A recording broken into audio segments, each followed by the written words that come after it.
Wrestling fans have more opinions than ever before, and that's a good thing because WWE flagship show Monday Night Raw has been, let's face it, difficult to watch recently. It's hard to understand that the same company can give us superior shows on Wednesdays and Fridays. Smackdown is constantly fun to watch, and even with some similar flaws, and one has to wonder why it is. In 2002, Paul Heyman and the SmackDown 6 proved the Blue Brand can deliver compelling television, and it has a strong history since the advent of the brand split. Similarly, the series excelled after WWE re-implemented the extension in 2016 with AJ Styles as the face that runs the place. SmackDown struggled after the move to Fox, but the return of Roman Reigns has made it a must-see event on the other hand.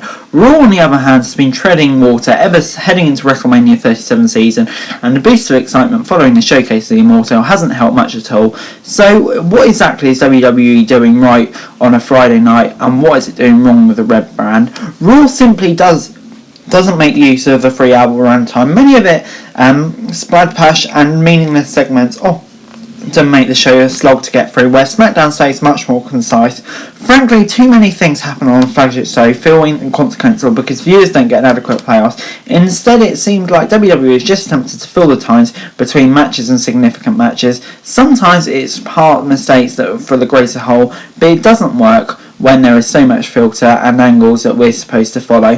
WWE has also developed a bad habit of ending most of its matches with a disqualification or a non-finish. This isn't a new storytelling technique, it's just an over-reliance on decompression. Slowly landing out the plot developments isn't necessarily a bad thing if it's done well, and the eventual conclusion makes it rewarding, but having it so frequently is just awful. Devoting 3 hours to something when a large chunk of it won't mean much is deflating, unfortunately. This brings us to our next point, where there's really too many repeated matches. The Monday Night Show isn't the only offender when it comes to it, but it's easily the rest. Sometimes it seems like we're watching the rerun of WWE flagship series because the company will rebook bouts week on week on week. No one wants to keep watching the same chain of events several times, especially when it seems like it won't amount to anything.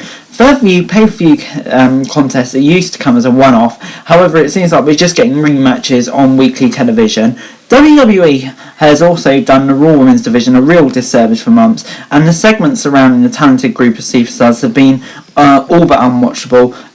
It's certainly a far cry from episodes featuring Becky Lynch and Ronda Rousey. Lynch and Rousey, you could say, have kind of carried that division. Oscar did great as champion, but now we should just look at the stuff we're going. Nia Jax and Shayna Baszler, will they get along? Now Shayna Baszler is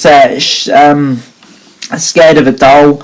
Alexa Bliss is Lily, just weird.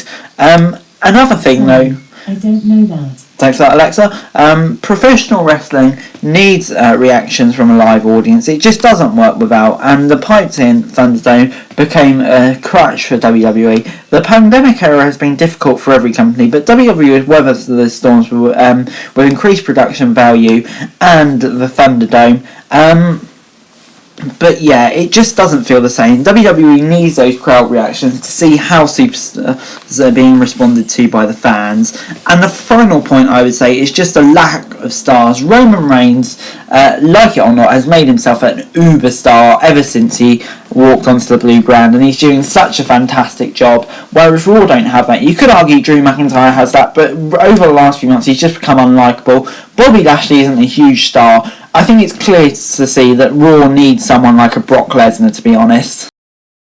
Guys, that's it for this video. Thank you very much for watching. Remember to like, share, subscribe, leave your thoughts and comments down below. Follow me on Twitter, link in the description below for daily wrestling news, and subscribe to my channel on the screen right now. That'd be greatly appreciated. Thanks very much for watching.